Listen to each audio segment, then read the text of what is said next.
I think of the people wearing face masks and complaining about how inconvenient they are and how they don't care if they get exposed to the COVID-19.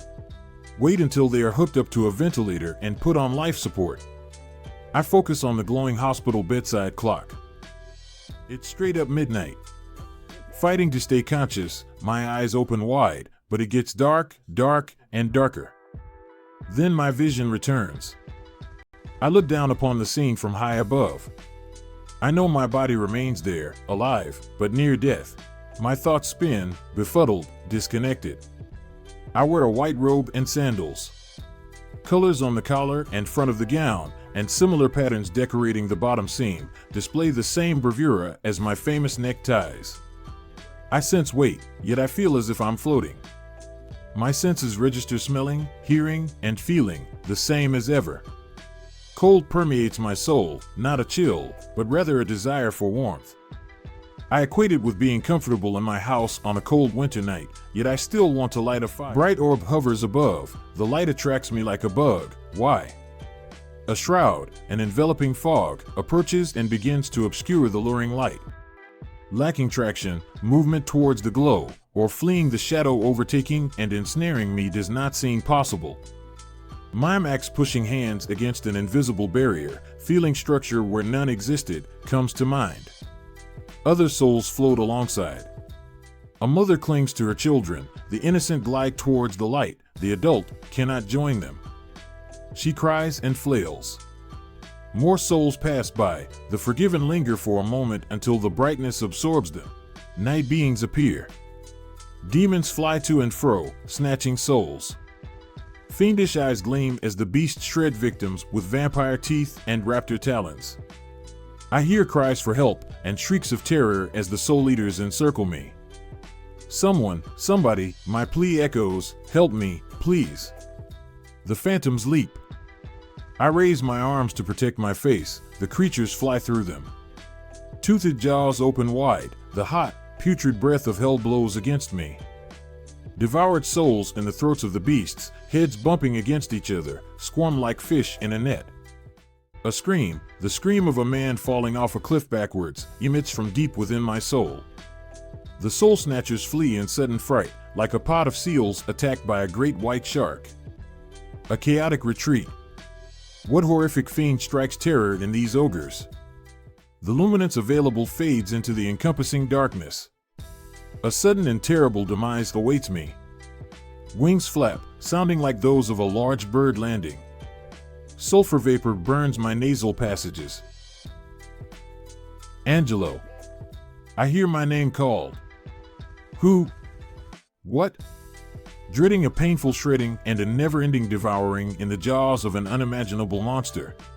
My courage allows only a cautious peek in the direction of the one who summons me. An old man, wearing a robe, blood-red and embroidered with gold thread. To take advantage of our unexpected time together, the apparition says in a calm business tone, I would like to retain your legal services. Huh? Bewilderment triggers a stomping of my feet, resulting in instability, and I float around like a panicked, untethered astronaut. Terrified, I struggle to obtain an upright standing position when the voice repeats, retain your legal services. He steps close to me and takes hold of my arms, anchoring me. Upright and stable, I wonder how he knows I am a lawyer. Do I live? I whisper to him. My want-to-be client backs off a bit and looks down at the action taking place. I don't have my crystal ball. I panic. Cold sweat moistens my sense of body, my teeth chatter. I wonder how I experience these physical symptoms without my body. I remember hearing of people still feeling an itching sensation from the missing foot after having a leg amputated. What's happening right now? Chattering teeth make it hard to ask. The elder waves the hand to imply such a moment no longer exists. Whimpering, my voice squeaks, who are you? I'm stranded in the afterlife, near death, as the Who song, Who Are You, plays in my head. Why does my mind still act as always? Your permission, please, to introduce myself. The gentleman balanced, a few paces away, expresses no signs of anxiety.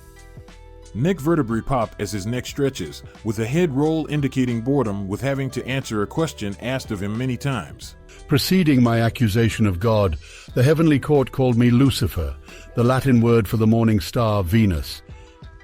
Heaven knew me as God's first created, the angel of light, the creator of music, the anointed cherub, God's favorite, God's second in command, and the leader of the archangels. Lucifer. My voice sounds weak, timid, and afraid. Satan points his finger at me. Will you present my defense? In what jurisdiction? The heavenly court. What law did you violate? Treason, the attempt to overthrow God and rule the universe. And the potential punishment? Eternal damnation.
Then my vision returns.